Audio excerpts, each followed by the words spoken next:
Salut tout le monde, j'espère que vous allez bien. On est parti pour une rétrospective de mes meilleurs parfums de 2024. Alors ça ne veut pas dire que ce sont vraiment les meilleurs, ça veut dire que c'est ceux que j'ai le plus portés et qui donc c'était ceux vers lesquels je me tournais naturellement le matin quand c'était l'heure de me parfumer. Donc c'est vraiment ceux qui sont chers à mon cœur. Je vais commencer, ça va être un peu décousu parce que j'en ai pour les temps frais, les temps chauds. J'ai un petit plateau à vous présenter, voilà, avec mes doigts en mousse comme d'habitude.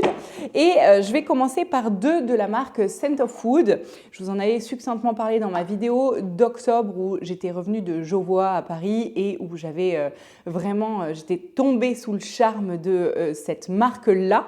Déjà, le flaconnage est incroyable. J'en ai deux de la marque. J'ai donc Bread in Chestnut ici et Praline in Maple ici. Ce sont des parfums qui sont très boisés. En même temps, ça s'appelle Scent of Wood, donc les senteurs du bois. Pour l'histoire, j'avais vraiment aimé, le vendeur de chez Jovois m'avait raconté que le monsieur récupérait des fûts. Par exemple, là, Praline in Maple, il récupère des fûts en chêne ou en fonction du nom du parfum. Et en fait, ils vont faire macérer le jus dans ce fût. Donc, par exemple, là, in Maple, donc c'est du bois d'érable. Et par exemple, pour celui-ci, Bread in Chestnut, c'est du bois de chestnut, c'est la noisette. La châtaigne. Donc du bois de châtaignier. Donc à chaque fois, ils vont vraiment faire macérer le jus dedans et le jus va prendre l'odeur du fût qu'il y a. Je trouve que cette idée est merveilleuse et j'aime soutenir les marques qui ont ce genre d'idée-là. Et pour vous résumer ces parfums, parce que je n'ai pas envie de vous parler que des notes en vous les listant, vous avez beaucoup de chaînes qui font ça, je ne veux pas faire ça. Je vais vous les mettre toujours sur l'écran. Et pour Bread in Chestnut, je commence par celui-ci. Vraiment, ce que je vais sentir, ça va être la châtaigne, vraiment. Elle n'est pas sucrée, elle a un tout petit côté doux, mais on ne tombe pas du tout dans un parfum gourmand. C'est vraiment un boisé, donc il faut aimer les boisés pour aimer cette marque-là. Et pour vous donner une idée de où est-ce que ça m'amène quand j'étais gamine, que ma grand-mère était en train de cuisiner. Dans sa cuisine, il y avait les effluves de nourriture. Ici, on n'a pas des effluves très salées, elles sont plutôt neutres ou en tout cas plutôt douces. Donc comme s'il y avait en lointain un cake qui était au four, mais c'est assez loin, on ne tombe pas du tout dans le sucré, hein, je vous le répète. Et on a cette table en bois, un bois qui serait en train de craquer, vous savez, un bois brut, épais, et que quand j'étais gamine, j'étais accoudée à cette table-là, j'attendais que ma grand-mère soit en train de cuisiner, et on discutait toutes les deux, voilà où est-ce que ça me ramène. Donc il y a énormément de chaleur. Il y a effectivement cette odeur de pain, sachant qu'il y a du blé dans la pyramide olfactive, je pense que c'est lié à ça. On a aussi bien l'odeur du santal qui est quand même très crémeux, il vient réchauffer l'atmosphère. Donc c'est un boisé chaud et un petit peu épicé. Je le trouve vraiment magnifique. Je reste dans la même marque avec donc Praline in Maple. Ici, on a donc de la praline dans un fût d'érable. Et là, c'est plus sucré que dans le Bread in Chestnut. Et là, ça m'amène, je pense que je vous en ai parlé sûrement dans un réel sur Insta, je vous remettrai mon Insta quelque part par là. Et ça me ramène à un bûcheron qui est en train de couper du bois sur un petit ponton qu'il y a au bord du lac. Vous savez, les lacs canadiens où quand il y a cet automne qui est en train d'arriver, il y a des feuilles d'érable partout. Et en fait, on a ce côté réchauffé dans l'atmosphère, dans les couleurs, mais pourtant il fait frais, froid au Canada. Et donc il y a ce bûcheron qui serait en train de couper du bois pour pouvoir aller réchauffer sa maison, son habitat, et en même temps ce côté très chaud dans l'environnement, dans les couleurs qui sont autour. Et il est magnifique, j'adore les deux portés sur mon mari, je les trouve exceptionnels. Et j'ai pas pensé d'ailleurs à vous dire, pour le Bread in Chestnut, j'ai tendance à le coupler avec le Saint-Honoré de chez Nicolai. Ça fait jamais la mise au point, j'espère que ça va bien vouloir la faire. Voilà, de toute manière, je pense que vous n'aurez pas forcément un très bon visuel, vous. Ce Saint-Honoré de chez Nicolai, pour vous résumer, pareil, c'est une noisette lactée crémeuse. Ça me fait penser à de la pâte à tartiner, mais pas du tout l'odeur de la pâte à tartiner trop huileuse qu'on va avoir quand on sent le pot de Nutella, par exemple. Ici, on a quelque chose de crémeux, onctueux, lactonique, mais en même temps avec ce santal et cette noisette qui viennent rehausser le tout. Et en note de tête, il a de la bergamote et du poivre et ça vient casser ce côté trop crémeux pour amener quelque chose de plus structuré. Et les deux cumulés avec Bread in Chestnut et le Saint-Honoré de chez Nicolai, ça donne un combo qui est incroyable parce qu'on a le côté crémeux lacté du Saint-Honoré, mais ça vient être encore plus cassé, bien qu'ici il y ait le poivre. Ici, ça vient casser ce côté justement avec le blé et la châtaigne. Certes, il y a un côté un petit peu doux, mais on ne tombe pas dans le sucré, on est vraiment dans le boisé. Donc ça vient apporter une structure et une profondeur au Saint-Honoré. Je trouve ça vraiment, vraiment magnifique. Donc ça, c'est mon combo de... Pas tous les jours, mais très très souvent en ce moment, d'autant plus que je vis dans le sud-sud, j'ai fait la maline dans mes dernières vidéos où tout le monde me disait « Il fait encore chaud chez toi ?» Oui, oui, nous jusqu'à mi-novembre, on avait un 24 degrés dehors. Et puis là, ce matin par exemple, d'où mon nez rouge, parce que je viens d'amener les enfants à l'école et que j'ai pas eu le temps d'attendre que mon nez dérougisse, il fait je pense un petit -3, -4, ce qui pour chez nous est vraiment, vraiment très froid. Je continue avec l'Une Féline de Atelier des Ors. C'est une des vanilles que j'ai le plus portées. Avec Imperial Vanilla, je ne l'ai pas mis ici parce que je ne l'ai pas plus porté que tous ceux dont je vais vous parler ici, mais ça reste une vanille que vraiment j'adore. D'ailleurs, il y a un code promo qui est valable jusqu'au 14 février, si je ne vous dis pas de bêtises. Donc, si vous avez envie de vous faire plaisir avec un Vanilla Imperial de chez Majori, vous avez moins 20% quand même, donc ça peut peut-être vous intéresser. Pour l'Une Féline de Atelier des Ors, je vous en ai déjà parlé plein de fois, j'ai l'impression d'être un petit peu redondante dans ce que je vous dis. On a une vanille qui n'est pas une simple vanille douce comme peut l'être Imperial Vanilla, où ça va être une vanilline qui va être très douce, très maman, gâteau, cocooning, qui va faire des câlins à ses enfants. Voilà ce que je vois derrière le Imperial Vanilla. Alors que ici, dans le L'Une Féline, on a une vanille qui est presque animale et elle va être extrêmement épicée. On a de la cardamome. On a, il me semble qu'il y a de la badiane et de la cannelle. Attendez, je vais vérifier pour ne pas vous dire de bêtises quand même. Mais ça m'amène dans une vanille qui va être vraiment la vanille de, pas la clean girl, mais de la nana qui a confiance en elle, qui a envie d'avoir ce côté doux de la vanille, mais bien que ce soit une vanille qui soit pas du tout une vanille vraiment douce en fond, c'est une vanille qui est plus animale. Et on va avoir ici beaucoup d'épices. On a donc cardamome, cannelle et poivre rose, et ça vraiment, on les sent assez fort en ouverture. Et ensuite, on a effectivement des notes boisées, de l'ambre gris qui va donner une structure un petit peu presque iodée au jus. Styrax, cèdre, note verte, vanille de Tahiti, baumier du Pérou et musc. Donc ici, ce n'est pas de la vanilline, donc de la vanille synthétique, c'est de la vanille de Tahiti. Donc c'est la gousse de vanille, donc elle est beaucoup plus animale. Et j'aime bien ce côté-là. Autant des fois, je vais avoir envie de porter la vanilline qui va m'amener ce côté très maman, câlin, doudou, etc. Autant quand j'ai envie d'une vanille, mais qu'en même temps, je veux un coup de boost de... j'ai confiance en moi et ça me permet de prendre un espace parce que ça a une très très bonne projection. D'ailleurs, je ne vous ai pas parlé de la projection et de la tenue. Il faut vraiment que j'arrête de faire ça. Je vais le faire juste après. Et là, il y a une très très bonne projection. Pas sur toute la durée, toute la tenue. Je veux dire, sur la première heure et demie, il y a vraiment une très bonne projection. Et au niveau de la tenue, je suis quand même... Alors, je vais parler sur peau, d'accord? Pas sur les habits, parce que sur les habits... ça tient vraiment plus longtemps. Sur peau, je vais être aux alentours de 5-6 heures environ, ce qui est relativement correct.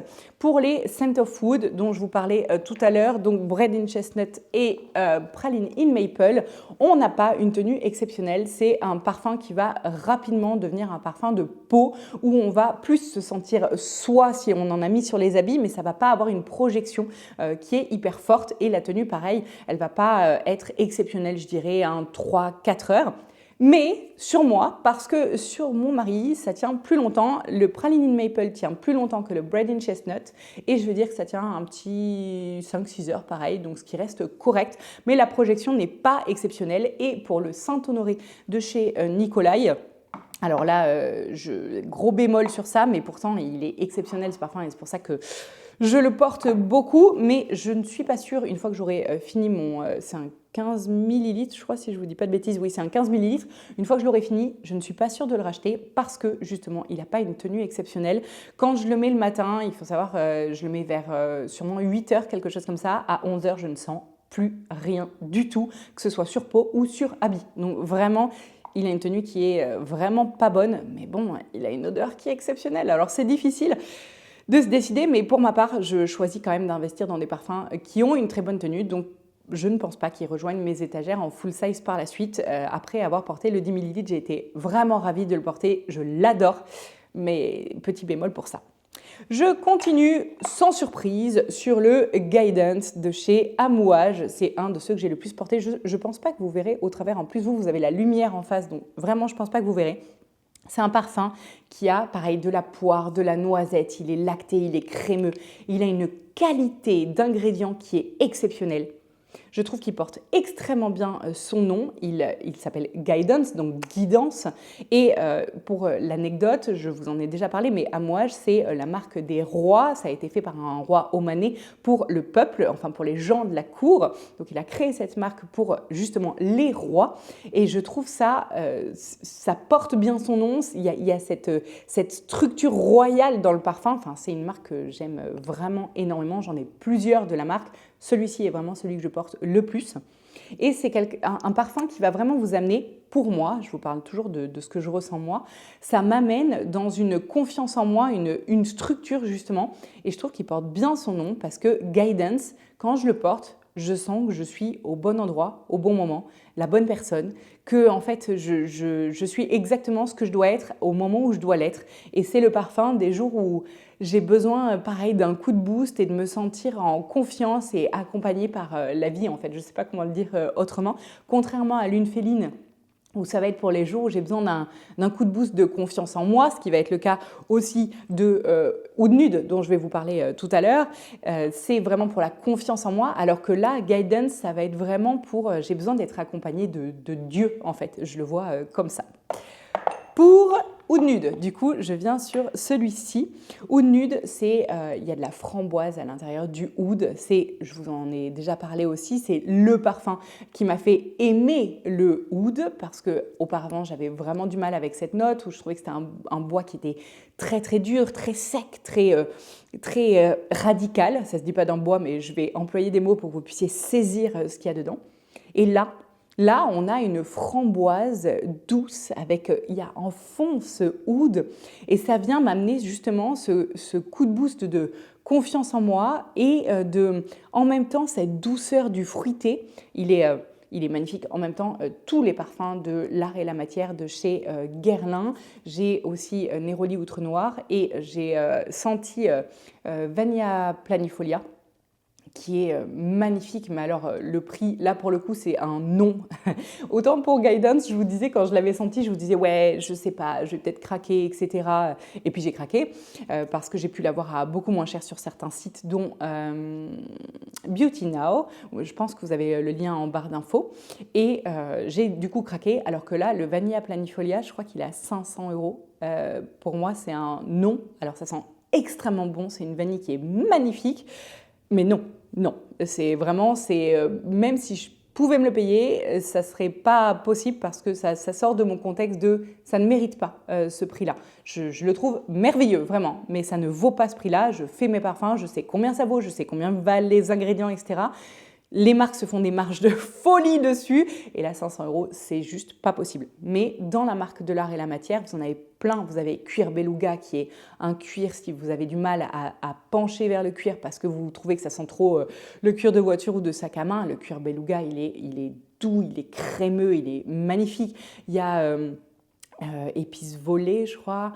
Il y en a vraiment plein dans cette marque que j'adore.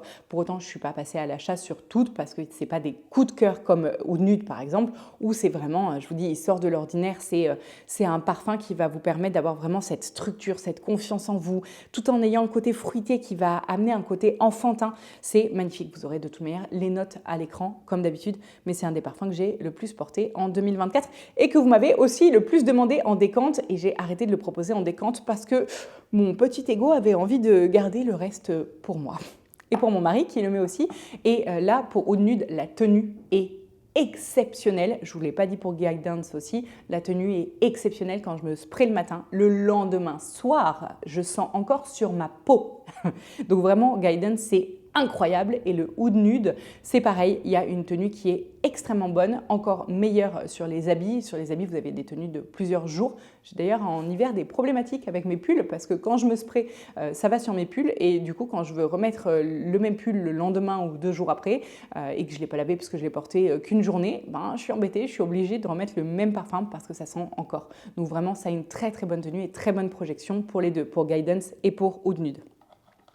Ensuite, je vais vous parler de encens suave. C'est l'encens que j'ai le plus porté. Il y a aussi Baby Vanille de chez Théona, qui est un dupe de Baby Cat de Yves Saint Laurent, qui est magnifique vraiment au niveau de l'encens. Il reste très fumé, alors que là, on a un encens qui va être très doux, très caramélisé, crémeux. Vraiment, c'est si Jésus avait une odeur avec son amour, sa bienveillance et sa volonté de vous envelopper de foi, ça serait cette odeur-là. Donc il y a l'odeur de l'Église, mais pas avec l'Église qu'on pourrait avoir, nous, dans nos têtes comme étant négative, comme étant dans une volonté de dominer par la peur. Pas du tout. Ici, on a vraiment l'embrassement de la foi, de l'univers dans un parfum. Et c'est l'encens qui m'a permis vraiment de rentrer par la porte justement des encens que j'arrivais pas à franchir parce que c'est quand même compliqué. Ça va souvent tomber dans quelque chose de trop fumé. Alors que là, on a quelque chose qui est très balsamique, vraiment très, très ambré et avec de l'encens. Merveilleux, caramélisé. Il est presque dans l'odeur. Il est presque un peu collant. Vous savez, le benjoin, je ne sais pas si vous en avez déjà eu en huile essentielle. Moi, je m'en sers pour les parfums. Il est vraiment, il a ce côté collant et vraiment visqueux. On sent ça dans le parfum, mais dans le bon sens du terme. Il est enveloppant. On sent que ce côté balsamique vient nous envelopper. C'est magnifique. Si vous cherchez un encens et que vous ne savez pas par lequel commencer, je vous conseillerais celui-ci. Ensuite, sans surprise, je vais vous parler de Santal Basmati, de Affinessence, qui, on arrive vraiment en fin de game ici. Là, c'est du Santal, du riz basmati, mais pas le riz basmati de fin de cuve, le riz basmati qui est fin, qui est cuit à la perfection dans ce panier en bambou à Bangkok, où en fait vous avez cette odeur très fine, sensuelle du basmati, mais avec un Santal crémeux, et pourtant il est crémeux mais sec. Il est magnifique. C'est un parfum que j'ai eu du mal, pareil, à m'apprivoiser parce que le Santal, quand il est assez sec comme ça, c'est difficile parce que ça va peut-être relativement vite. Pour moi, c'était le cas, sentir le masculin, donc j'avais du mal à me l'approprier. Et aujourd'hui, je me dis, mais comment ai-je pu avoir du mal à me l'approprier ? C'est un parfum qui est d'une classe exceptionnelle. Vraiment, c'est le parfum de la femme ou de l'homme. Il est totalement unisexe. C'est le parfum de la femme ou de l'homme qui est classe, qui est chic et qui en même temps à ce côté, il a presque une arrière-odeur de sucré. Et il n'y en a pas dedans, mais je sens presque de la coco. Il y a vraiment cette odeur, je vous l'ai déjà dit, pour moi c'est Bangkok en bouteille. Mais le Bangkok dans le sens Bangkok chic, classe, avec les hauts buildings, pas le Bangkok du marché avec les mangues. Ici, on a le Bangkok beaucoup plus chic. Donc voilà, parfum merveilleux aussi. Je ne vous ai pas parlé de la tenue sur encens suave. Vous me pardonnez, je reviens en arrière à chaque fois. Le encens suave, tenue exceptionnelle, projection exceptionnelle. Là, en tenue, j'ai au moins 8-9 heures facile. Et en projection, on a un bon 3-4 mètres facile. Sachant que sur le Guidance, pour vous donner une idée, le Guidance, quand je rentre dans une pièce, en général, on me sent. Donc, c'est vraiment quand je vous dis qu'il a une projection incroyable, c'est que c'est incroyable, vraiment. Et pour le Santal Basmati, bonne projection, je dirais 2-3 mètres. Et pareil, la tenue qui est relativement bonne, environ à 7 heures, je dirais à peu près. Donc, bonne tenue aussi. Sans surprise, si vous suivez la chaîne depuis un moment, on retrouve Gris Charnel. Gris Charnel, c'est le chai tea latte, mais avec beaucoup d'épices qu'on va venir boire quand il fait un temps gris dehors et qu'on va avoir envie de ce côté cocooning, chaud. Pareil, c'est un parfum que j'ai eu du mal à m'apprivoiser parce qu'il a aussi cette structure. C'est toujours une histoire de structure. Je pense que j'ai eu besoin d'accepter d'être une adulte. Ça serait temps, à l'approche de la quarantaine, d'accepter d'être une adulte. Mais j'ai souvent eu cet état d'esprit très enfantin, très joueur. Et je trouve que ça, ces jus-là, c'est pas le côté joueur, ça collait pas avec mon côté joueur. Il a fallu que j'accepte d'être une vraie adulte pour pouvoir porter ces parfums-là. Et celui-ci, il a vraiment ce côté structuré, structurant du côté chai latte crémeux, donc réconfortant mais structurant en même temps. Et il est incroyable pour les temps froids. Je vous conseille vraiment plus de le porter par temps froid parce que c'est un parfum, bien que je l'ai eu porté dans des soirées d'été, mais le soir. Pour la journée, je le trouve un peu trop opulent. Il a une projection qui est, pareil, super bonne, au moins entre 2 à 4 mètres, et une tenue, pareil, hyper bonne, entre 7 à 9 heures à peu près. Donc vraiment très très bonne. Très bon jus, très, très bonne qualité, enfin magnifique. Et d'ailleurs, j'en ai plusieurs de chez BDK. J'ai Rouge Smoking que je ne mets pas dans mes plus portés parce que je mets un bémol sur la tenue et sur la projection. C'est une cerise qui est extrêmement bien travaillée, magnifique, tout en légèreté. Ça sent pas la cerise too much amandée qu'il va y avoir dans beaucoup de parfums à la cerise. Et ça sent pas la cerise cheap et chimique. Ça sent vraiment... une odeur de cerise délicate, fraîche, très jolie. Mais alors, la tenue et la projection, je mets un bémol dessus. Et pour ma part, comme vous le savez si vous suivez la chaîne depuis un moment, la tenue et la projection font partie des raisons pour lesquelles je vais vraiment aimer un parfum. Bon, petite exception pour les Scent of Wood où la qualité du parfum est telle que j'ai choisi de passer à l'action sur l'achat alors que pourtant il n'y avait pas de raison au niveau de la tenue et de la projection. Un des petits derniers qui a rejoint ma collection, c'est Elysir, donc extrait blanc. Merci d'ailleurs à la personne de la communauté qui m'en a parlé. Et c'est vraiment un gingembre fleuri avec du riz. C'est un riz très frais, contrairement au santal basmati où vous allez avoir un riz chaud structuré par le santal. Ici, vous allez avoir un riz frais, très frais avec le gingembre du Nigeria. Et c'est un parfum qui m'amène, pareil, tout de suite en Asie. Étant donné que j'y ai vécu pendant 7 ans, il y a beaucoup de choses qui vont me ramener là-bas. Mais là, ça me ramène les jours où je faisais le marché, où j'étais en train, au Cambodge pour le coup, pas en Thaïlande, ça me ramène au marché où j'étais en train de choisir mes fruits et que je négociais en khmer et que j'entendais des paroles en khmer qui n'étaient pas très jolies, mais il y avait une certaine, je vais dire, satisfaction. Et là, ma tête me dit, t'es sûre de ce mot ? Bah oui, il y avait une satisfaction, je me sentais inclus, malgré le fait que, voilà, il y a beaucoup de racisme au Cambodge, malgré le fait que je parlais la langue suffisamment pour pouvoir parler avec les locaux, négocier, etc. Il y a beaucoup de racisme, et du coup, en tant que blanche, j'en ai fait les frais. Et pourtant, je me sentais en même temps inclus. Je me rappelle d'une petite dame qui, au marché, j'étais habituée à lui acheter mes fruits à elle, et donc je lui parlais en khmer. Et sa copine à côté lui dit « Pourquoi tu lui fais le prix khmer à cette blanche ?» Et elle a regardé genre en mode « Tais-toi, elle parle khmer !» Et je me suis sentie aimée de cette dame-là. Je me suis sentie vue, reconnue et embrassée. Et voilà ce que ça me rappelle dans ce parfum-là. C'est l'Asie qui m'embrasse et le Cambodge en particulier. Je sens aussi... les odeurs de la Thaïlande, en fait, c'est les odeurs de l'Asie en règle générale, avec ces odeurs de riz et de gingembre, c'est très asiatique. Et c'est vraiment très, très frais. Il porte extrêmement bien son nom de extrait blanc parce qu'il y a ce côté de pureté que je trouve incroyable dans ce parfum. Alors, il coûte un rein. J'ai eu du mal à passer à l'achat parce que ce 30 ml, je l'ai payé 160 €, donc c'est très, très cher. Voilà. Néanmoins, est-ce que je regrette mon achat ? Non, pas du tout, parce que je le porte hyper souvent. C'est un parfum qui, quand je le mets le matin, jusqu'à 16-17 heures, il sent encore. Donc, il a un bon 8-9 heures et vraiment une bonne projection, une très bonne tenue. Ça projette pour les autres aussi. C'est ce que je recherche dans un parfum. J'ai envie qu'on me sente. Je veux me sentir moi, mais je veux aussi laisser un sillage derrière moi. Et ici, il coche toutes les cases. Donc, très, très, très bon parfum. Et malgré son prix, ici, j'accepte. Celui que j'ai énormément porté cet été, c'est Pink Boa de chez Stéphane Humbert Lucas. Je vous ai dit, pour moi, il est tellement girly ce parfum. Il porte parfaitement son emballage, son flaconnage. Vous verrez mon sapin grâce au flacon parce que je vous tourne les vidéos en décembre pour que vous les ayez en janvier, le temps que ma monteuse ait le temps de tout monter.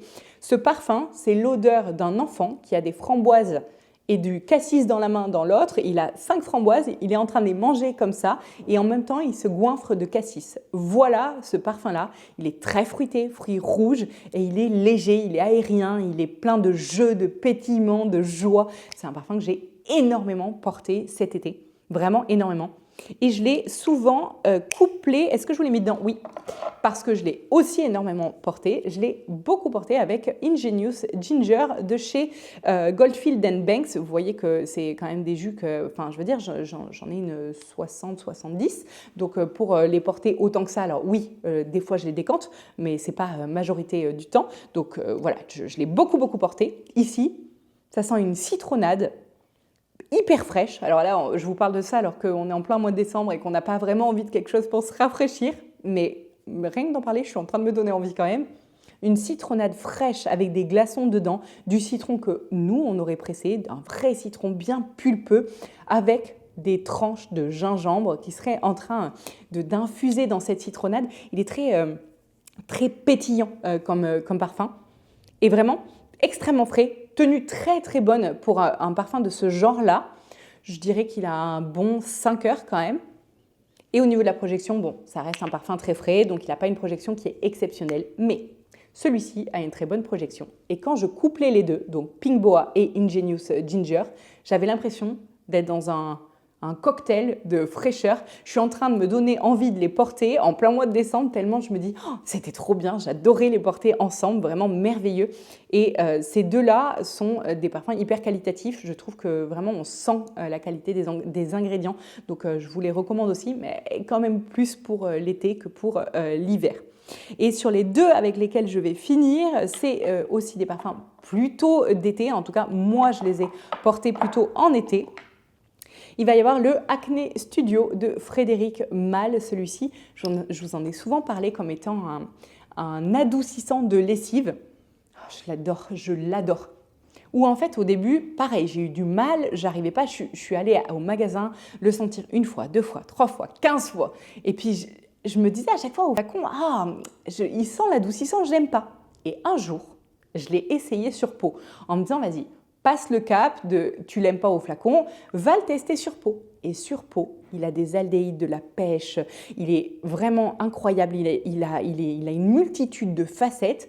Et sur ma peau, il est devenu sucré, on aurait dit l'odeur d'un bonbon aldéhydé. Et vraiment, maintenant, j'arrive à sentir ça au flaconnage alors qu'à la base, je n'y arrivais pas.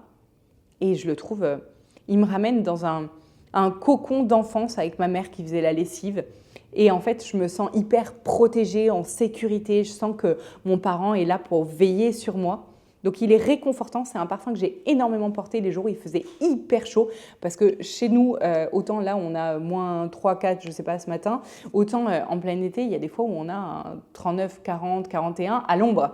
Et donc, quand on veut porter des parfums dans ces températures-là, on se dirige vers les Ingenious Ginger ou le Acné Studio où on va vraiment avoir ce côté très, très frais. Et lui, c'est pareil, je l'ai vraiment beaucoup porté parce que c'est un parfum qui était tellement frais et ça me faisait sentir cette odeur de lessive propre et du coup je pouvais le porter alors qu'il faisait extrêmement chaud parce que ça me ramenait ce côté propre et l'effet sortie de douche. Et le dernier, sans surprise, dont je vais vous parler, c'est Sintra de Memo. Alors celui-ci, pareil, je ne le décante plus parce que je suis vraiment à la fin et que j'ai jalousement envie de me le garder. C'est un Neroli fleur d'oranger à la guimauve qui a une projection qui est incroyable. D'ailleurs, je ne vous ai pas parlé de la projection et de la tenue de Acné Studio. Il a une tenue et une projection qui sont incroyables. La projection est aussi bonne que le Sintra de Memo, donc on rentre dans la pièce, on nous sent. Et au niveau de la tenue, il a un bon 8-9 heures aussi, ce qui est la même chose, voire plus pour Sintra. Lui, il a une tenue, je dirais, un 10-12 heures, tellement c'est exceptionnel. Et c'est gourmand à souhait, mais sans tomber dans le... Je vous dis que c'est gourmand et en même temps, j'allais vous dire, ça tombe pas dans le gourmand. Moi, j'entends par gourmand tout ce qui va être le Italica de Xerjoff, où c'est le financier, je vous en parlais, le financier trempé dans du lait, où c'est très, très, très, très gâteau sucré. Ici, on a quelque chose de sucré, mais de sucré fleuri et de sucré aérien. Donc, on ne tombe pas dans le too much, ça ne colle pas aux dents. Et c'est un parfum qui va être vraiment le parfum de la nana clean girl, mais qui s'assume, qui a envie de prendre sa place et qui va accepter et assumer le fait qu'on la sente quand elle rentre dans une pièce. Parce que vraiment, sur celui-là, vous avez une tenue, une projection qui est incroyable. Donc ça, c'est le parfum que j'ai aussi le plus porté cet été, mais plutôt en soirée, parce que je vous dis, dans les journées qu'on avait, nous, il faisait vraiment extrêmement chaud. C'était plus sur le Acne Studio et sur le Ingenious Ginger que je me dirigeais, parce que j'avais du mal.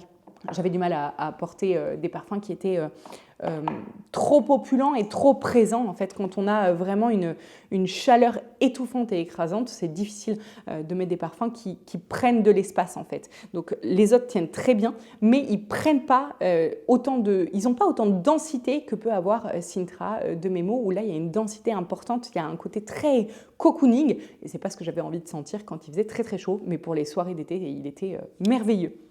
Voilà, c'était mes plus portés de toute l'année 2024. J'espère que cette vidéo vous aura plu et je vous dis à très bientôt. Dites-moi en commentaire ce que vous avez porté le plus en 2024. D'ailleurs, vous êtes souvent à me dire « Ouais, tu devrais tester tel parfum, etc. » Si vous avez des idées, je me dis que ça serait trop bien qu'on se fasse des échanges de décantes de 1 ml. On n'est pas obligé de faire des 2 ml, mais des 1 ml. Le problème, c'est que vous êtes plein à ne pas avoir de décantes vides pour pouvoir les remplir. Donc, je réfléchis à une idée. Si vous en avez comme ça, une idée pour pouvoir nous faire des échanges de décantes, je trouve que ça serait une bonne idée quand, bien sûr, et l'un et l'autre sommes intéressés par les décantes de l'un et de l'autre. Voilà. Dites-moi ce que vous avez le plus porté en 2024 et je vous dis à très bientôt.